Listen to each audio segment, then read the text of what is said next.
Dans cette vidéo qui sera consacrée aux applications linéaires canoniquement associées à une matrice, on va se placer dans un espace vectoriel bien particulier, à savoir K puissance n. D'une certaine manière, c'est un espace vectoriel qui est simple et qui est pratique d'utilisation, mais c'est aussi un espace vectoriel dans lequel il y a plus de confusion possible que les autres. Je m'explique. Si jamais on se place dans R2 crochet X, un espace de polynôme, alors on peut considérer un polynôme comme celui-ci, P, et puis d'autre part, on peut considérer les coordonnées de P dans une certaine base, mettons la base canonique, et ça donne cette chose-là. Et là, vous voyez qu'il n'y a pas de confusion possible entre les vecteurs d'une part, qui sont des polynômes, et puis leurs vecteurs coordonnés d'autre part, qui sont des vecteurs colonnes de R3. Alors que justement, si jamais maintenant on se place dans K puissance n, eh bien un vecteur x de K puissance n, par définition, c'est de base un vecteur colonne. Et par ailleurs, également, si jamais on regarde les coordonnées de x dans une certaine base B, ça donne aussi un vecteur colonne, et c'est bien ça le problème, un vecteur colonne qui n'a aucune raison d'être égal au vecteur x. Donc vous voyez que dans cet espace particulier, il faut bien faire une distinction rigoureuse entre les vecteurs en eux-mêmes et leur représentation dans une certaine base. Cela dit, il y a un cas particulier de base dans lequel on va pouvoir faire cet amalgame, c'est la base canonique. En effet, si jamais vous prenez un vecteur x, mettons x1, xn, vous pouvez toujours l'écrire de cette manière-là. Regardez, c'est x1 fois ce vecteur-là, qui est en fait le premier vecteur de la base canonique de K puissance n, plus x2 fois ce vecteur-là, qui est le deuxième vecteur de la base canonique, plus etc., plus xn fois le dernier vecteur de la base canonique. Autrement dit, cette égalité, elle nous dit que x, lorsque vous l'exprimez comme une combinaison linéaire de la base canonique, ses coordonnées, ce sont les xi. Autrement dit, les coordonnées de x dans la base canonique, c'est x1, xn. Et ça, ce vecteur, c'est très exactement le vecteur x lui-même. Autrement dit, pour tout x appartenant à K puissance n, ce qu'on a montré, c'est que les coordonnées de x dans la base canonique, c'est x lui-même. Cette réflexion vous paraît peut-être simplette, mais c'est bien de l'avoir comprise pour la suite. Attention, cette propriété est vraiment spécifique de la base canonique. Regardez, si jamais on se place dans R3 et qu'on considère une base qui n'est pas la base canonique, une autre base, comme par exemple cette famille-là, faites-nous confiance, c'est une base de R3, regardez, prenons un vecteur au pif, comme par exemple le vecteur 3, 1, 6, c'est un vecteur de R3.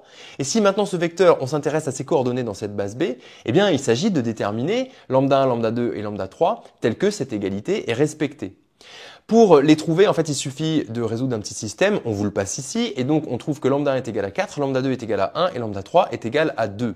Ça signifie donc que les coordonnées de x dans cette base B, c'est le vecteur 4, 1, 2, et qui n'est pas du tout le vecteur x initialement choisi, qui, je le rappelle, valait 3, 1, 6. Donc vous voyez que là, il y a vraiment une confusion qu'il ne faut pas faire. Ce qu'on va faire dans ces vidéos et qu'on vous conseille de faire sur vos copies à vous, c'est d'utiliser des parenthèses ici lorsque vous êtes en train de parler des vecteurs de K puissance n en eux-mêmes et d'utiliser des crochets quand vous êtes en train de parler des coordonnées de ces vecteurs dans une certaine base. Ce n'est pas une obligation, mais ça évite bien des confusions. On arrive maintenant au théorème définition qui va vraiment lancer cette vidéo. Voici le contexte, on considère une matrice A de MNP de K, et donc ce qu'on appelle l'application linéaire canoniquement associée à grand A, c'est l'application notée phi indice A, c'est une notation qu'on utilisera tout le temps dans ce cours, elle n'est pas universelle, mais dans ce cours on s'y tiendra, et qui est donc l'application qui, à tout vecteur colonne grand X de K puissance P, associe A fois grand X. Jusqu'ici, rien de nouveau. En fait, on connaissait déjà cette définition. Par contre, il y a une question à ce stade du cours qu'on peut se poser. C'est si jamais on fixe une base E ronde de K puissance P d'une part et une base F ronde de K puissance N d'autre part, cette application linéaire phi A, qui est après tout une application linéaire comme les autres, quelle est sa matrice dans ces bases E ronde et F ronde? La réponse à cette question, c'est, dans le cas général, on ne sait pas trop, ça peut être un peu tout et n'importe quoi. En fait, bien évidemment, ça dépend des bases E ronde et F ronde qu'on a choisies. Ok. Mais il y a un cas où on va le savoir, c'est le cas particulier où on choisit non pas n'importe quelle base, mais la base canonique de K puissance P et également la base canonique de K puissance N pour l'ensemble d'arrivées. Dans cette situation précise, la matrice ici qui représente phi A donc dans les bases canoniques, ça va être la matrice A elle-même. Démontrons ce point. Vous allez voir, en fait, c'est quasiment la définition. Pour tout x appartenant à K puissance P, phi A de x, c'est A fois x. Ok. Et là, regardez cette égalité, on peut en fait la réécrire. Phi A de x, on peut dire que c'est phi A de x dans la base canonique. Et de l'autre côté, A fois x, on peut dire que c'est A fois x lui-même exprimé dans la base canonique. C'était la remarque qu'on avait dite précédemment, à savoir que dans la base canonique, les vecteurs, leur représentation, c'est eux-mêmes. Et là, maintenant, regardez cette égalité. En fait, elle signifie bien que la matrice A représente phi A dans les bases canoniques, puisqu'elle montre que dans la base canonique, appliquer phi A ici revient à multiplier par la matrice grand A. La démonstration est donc bien terminée. Le bilan de ce théorème de définition, c'est qu'en fait, il y a deux façons de voir l'application linéaire associée à une matrice A. La première, bon, c'est celle qu'on connaissait déjà, l'application qui a grand X associe A fois X. Et la deuxième, c'est qu'en fait, il s'agit de l'unique application linéaire de K puissance P dans K puissance N, dont la matrice dans les bases canoniques, c'est précisément la matrice A. On vient de démontrer qu'en fait, il y a équivalence entre ces deux points de vue. Avant de passer à la suite de la vidéo, assurez-vous d'avoir bien compris ces deux définitions, notamment cette nouvelle définition à droite, qui est un peu délicate, parce qu'on va s'en servir dans toute la suite. Une conséquence simple, mais qui va s'avérer importante de cette double définition, c'est que, étant donné donc que cette matrice A, comme on vient de le dire, elle représente l'application linéaire phi A dans les bases canoniques, eh bien, par construction, on peut voir la matrice A colonne par colonne comme étant les phi A de EI, eux-mêmes exprimés dans la base canonique de K puissance N. Or, les phi A de EI exprimés dans la base canonique de K puissance N, eh bien, ce sont les phi A de EI tout court, puisque, on l'a vu, un vecteur exprimé dans la base canonique de K puissance N, eh bien, c'est le vecteur lui-même.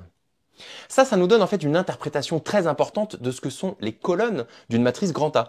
Les colonnes d'une matrice expriment l'image de la base canonique par cette matrice. Là, c'est très important de comprendre cette idée, on va beaucoup l'utiliser. Alors maintenant, il se trouve que ce fait, on l'avait en fait déjà remarqué dans les chapitres précédents, mais par le point de vue de la mécanique matricielle. En effet, regardez ici cette première colonne qu'on appelle ici phi A de E1, eh bien par définition, c'est donc grand A fois E1, c'est-à-dire grand A fois le premier vecteur de la base canonique. Même chose pour toutes les colonnes, jusqu'à la dernière, phi A de EP, c'est égal à donc A fois EP, c'est-à-dire A fois le dernier vecteur de la base canonique.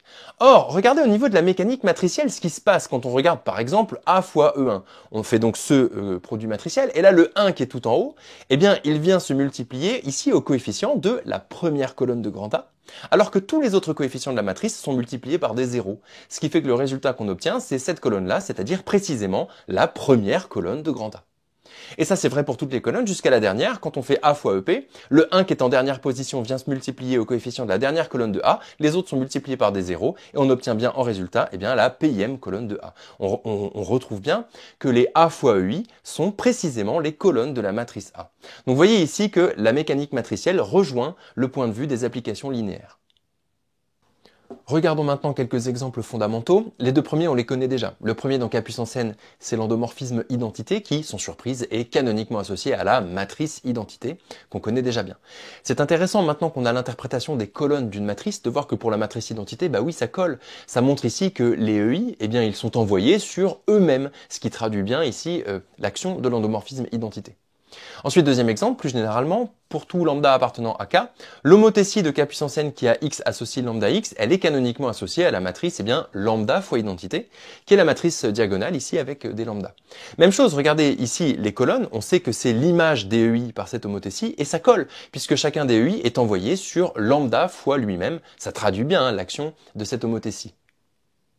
Le troisième exemple, par contre, c'est une nouveauté. On va se placer dans l'espace vectoriel R2 et on va considérer une transformation qu'on n'a en fait jamais encore évoquée, à savoir les rotations. La rotation d'angle θ, qu'on va noter Rθ, il se trouve qu'en fait c'est une application linéaire dans R2. Alors quand je dis rotation, c'est pas n'importe quelle rotation, c'est la rotation autour de l'origine. Par contre, θ, lui, désigne un angle réel complètement quelconque, ça va marcher. On est donc en train de parler de cette transformation qui géométriquement prend un vecteur x et qui le fait tourner d'un angle θ autour de l'origine. Ce qu'on va démontrer ici, c'est que donc cette rotation, c'est l'endomorphisme qui est canoniquement associé à une matrice qu'on va noter grand Rθ. Et avant de démontrer quoi que ce soit, en fait, on peut deviner quelle va être cette matrice parce qu'il n'y a pas le choix. Si vous vous souvenez de l'interprétation des colonnes d'une matrice, eh bien nécessairement cette matrice, c'est l'image par la rotation des vecteurs de la base canonique E1 et E2, eux-mêmes exprimés dans la base E1 et E2. Et ça, en fait, on peut parfaitement le déterminer avec un dessin. Il n'y a rien à apprendre par cœur. Regardez bien. On va s'intéresser tout d'abord à E1. Si jamais on lui applique la rotation Rθ, on obtient ce vecteur-là. Et les coordonnées dans la base canonique de ce vecteur, elles ne font aucun mystère. Ici, on est sur le cercle trigonométrique. Donc, l'abscisse de ce point, c'est cos θ. Et l'ordonnée, c'est sinus θ. Ça nous donne la première colonne ici de notre matrice. Ensuite, maintenant, le vecteur E2, si jamais on lui applique la rotation, on obtient ce vecteur-là en bleu. Et là, ces coordonnées, il faut les lire un peu sur le cercle trigonométrique. Alors, son abscisse ici, c'est moins sinus θ, alors que son ordonnée, c'est cos θ. Ça nous donne la deuxième colonne de la matrice. Cette matrice, elle porte un nom, ça s'appelle une matrice de rotation. OK. Maintenant, il y a bien quelque chose à démontrer. On va démontrer que la rotation petit Rθ, c'est bien l'endomorphisme qui est canoniquement associé à cette matrice. Allons-y et vous allez voir que la démonstration va mettre en lumière une idée particulièrement intéressante. Qu'est-ce qu'on veut? Ce qu'on veut, c'est pour tout vecteur grand X appartenant à R2, obtenir Rθ de grand X, une forme explicite de l'image par la rotation d'angle θ de grand X. Ça, c'est pas si facile à faire géométriquement, mais il se trouve qu'en fait, on a déjà résolu cette question, mais non pas dans le plan R2, mais dans le plan complexe. En effet, dans les complexes, on sait très bien que la rotation d'angle θ, elle s'obtient en faisant la transformation qui, à z, associe exponentielle de Iθ fois z. Et oui, souvenez-vous, si jamais vous prenez un nombre complexe z et que vous le multipliez par exponentielle de Iθ, eh bien ça ajoute θ à son argument, ce qui correspond complètement géométriquement à le faire tourner d'un angle θ par rapport à l'origine. Bon, bah nous, on va pouvoir utiliser cette idée et pour ça, on va considérer l'affixe dans le plan complexe du vecteur grand X qu'on vient de considérer, c'est-à-dire le nombre complexe z indice grand X qui est égal à x plus iy. Maintenant, ce nombre complexe, eh bien, on va lui appliquer la rotation, mais dans les complexes, en faisant ce qu'on a dit, on va le multiplier par exponentielle de Iθ. Ce produit de nombres complexes, on peut très bien l'expliciter avec les formes algébriques, c'est-à-dire partie réelle, partie imaginaire, et ça va donner la chose suivante. Exponentielle Iθ, c'est cos θ plus i sinus θ, ça c'est la définition, multiplié par zx, c'est-à-dire x plus iy. Si jamais on veut la partie réelle et la partie imaginaire de ce produit, il suffit de faire bravement le produit. Alors pour la partie réelle, ça donne cos θ fois x moins sin θ y, le moins ici il vient du i carré. Et puis pour la partie imaginaire, ça donne sinus θ fois x plus cos θ fois y. Ok, ce qu'on a sous les yeux, c'est l'image par la rotation de grand X, mais dans le plan complexe. Maintenant, on va revenir à des vecteurs de R2. Rθ de X, donc, ses coordonnées, c'est son abscisse, la partie réelle de ce qu'on a obtenu, et son ordonnée, la partie imaginaire de ce qu'on a obtenu. C'est bon, on a notre objectif, à savoir, on a une forme explicite de Rθ de grand X. Et maintenant, regardez, c'est là que ça se passe. Ce résultat, on peut parfaitement l'interpréter comme un produit matriciel. On voit bien que c'est cette matrice multipliée ici par le vecteur colonne x, y. Ce qui donne le produit matriciel, à savoir la matrice Rθ qu'on avait dessinée précédemment, fois le vecteur grand X. Ce calcul, en fait, il démontre tout, puisqu'on vient de démontrer que appliquer la rotation d'angle θ correspond à faire le produit matriciel de Rθ fois le vecteur grand X. Ça veut très exactement dire que la rotation d'angle θ, c'est l'endomorphisme qui est canoniquement associé à la matrice de rotation qu'on avait évoquée précédemment. Quelque part, la démonstration est plus intéressante que le résultat lui-même parce qu'elle met en évidence qu'il y a une correspondance algébrique entre, d'une part, dans les complexes multipliés par exponentielle Iθ, et deuxièmement, dans R2, multiplié par la matrice de rotation Rθ. Et cette correspondance algébrique, on peut en fait en tirer profit. Par exemple, regardez sur les complexes, on sait qu'on a cette propriété suivante, exponentielle de Iθ fois exponentielle de Iθ', c'est exponentielle de I fois θ plus θ'. Et bien cette propriété, immédiatement, on peut la transposer sur les matrices de rotation. Ça donne que le produit de deux matrices de rotation Rθ fois Rθ', c'est égal à la matrice de rotation d'angle θ plus θ'. Alors, en fait, rien d'étonnant géométriquement, puisque le produit de deux matrices de rotation, ça correspond à composer les deux rotations, et bien évidemment, quand on compose d'une part une rotation d'angle θ', puis ensuite une rotation d'angle θ, ça fait bien géométriquement une rotation d'angle θ plus θ'. Ok. D'autre part aussi, dans les complexes, on a la relation de Moivre. Exponentielle Iθ puissance n, on sait que c'est égal à exponentielle de Inθ. Et ça, même chose, immédiatement sur les matrices de rotation, ça nous donne que la matrice de rotation Rθ mise à la puissance n, c'est la matrice de rotation d'angle Nθ. C'est énorme en fait comme résultat parce que ça nous dit matriciellement que cette matrice-là mise à la puissance n, ça donne un résultat extrêmement simple, à savoir cette matrice-là, la matrice de rotation d'angle Nθ. Pourquoi je vous dis ça? C'est tout simplement pour mettre en évidence que les matrices de rotation sont un autre exemple de matrice qu'on sait mettre à la puissance n. Jusqu'ici, quand on voulait mettre une matrice à la puissance n, on pensait tout de suite matrice diagonale, parce que c'était un peu les seules matrices qu'on savait mettre à la puissance n, mais en fait, fort heureusement, il y a d'autres matrices qu'on sait mettre à la puissance n, et donc les matrices de rotation sont un exemple.